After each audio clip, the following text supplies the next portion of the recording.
Anniversary, His Emo Servant, Part 6. Written by K. Matthew. Narrated by Kirk Westman. Alex took a deep breath as he went to meet Sebastian in his office. It was his 3-month anniversary working for the estate, and Sebastian supposedly had something special planned. I wonder what it could be, Alex thought as he walked down the hall. He knew he would be getting a raise, free college tuition, and all of his medical expenses paid.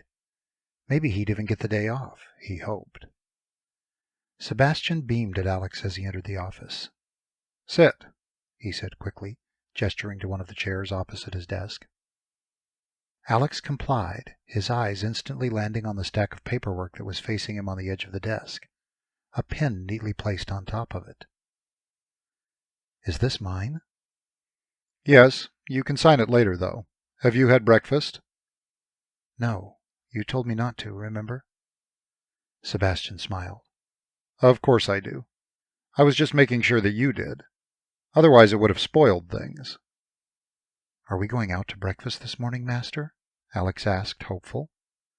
That would make a nice anniversary present as well, not having to cook. A small laugh passed Sebastian's lips.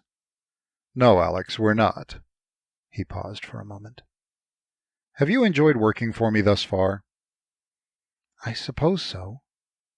For some reason, Alex felt incredibly nervous. Sebastian was never this friendly with him. Something seemed fishy. Sebastian leaned forward and tented his hands on his desk. "Do you remember the non-disclosure agreement you signed when you first started working here?" "No," Alex admitted. "No?" There was a brief look of shock on Sebastian's face, and he ran his hands through his short brown hair in exasperation. "Alex, that was a very important document."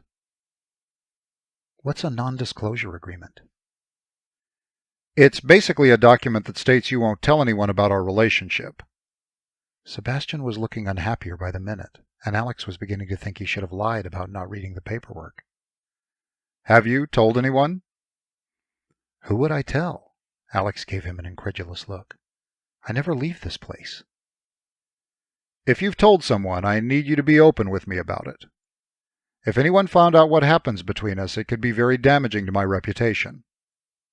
Sebastian's expression spoke of his seriousness. All pleasantries were cast aside. "I promise. I haven't told anyone about this. Do you think I would want people to know?" That would be a great conversation to have with his mom, Alex thought sarcastically. "Yes, Mom, I work as a servant for a billionaire who likes to have his way with me from time to time." Alex's friends were too busy with college to hang out. He'd barely spoken to them at all since he started working for Sebastian, and what precious time he had with them, he didn't want to waste talking about work, even the more unique aspects of it. Sebastian sighed, and it was obvious he still wasn't completely convinced Alex hadn't blabbed. "Well, that contract also covers what I'm about to show you." Alex perked up curiously. What he's about to show me? It must be something interesting if it's included in a contract that I'm not allowed to talk about. "I could explain it to you, but I thought it would be best if I showed you instead." Sebastian stood and rounded his desk to meet Alex. "Come," he said, nodding his head toward the door in indication that Alex should follow him. They walked down the hall in silence and stopped in front of the forbidden door. It was the door Sebastian kept locked at all times, the one Alex wasn't allowed inside. "Now he's going to show me where he hides the body," Alex thought with a smirk as he watched Sebastian take a key from his pocket and unlock the door. Sebastian reached inside and flicked on a light switch before opening the door wide to allow Alex entrance. Alex stopped in the doorway, dumbstruck at all the fascinating yet unsettling things he saw inside. "This is my dungeon," Sebastian told him, staring intently at Alex's face to gauge his reaction.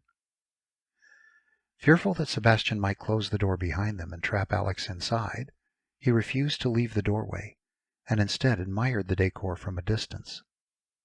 The room was massive, with just about every BDSM setup a person could imagine. There was a rack hanging from the ceiling with various chains, manacles, and restraints. An old-time stockade was nestled in the corner.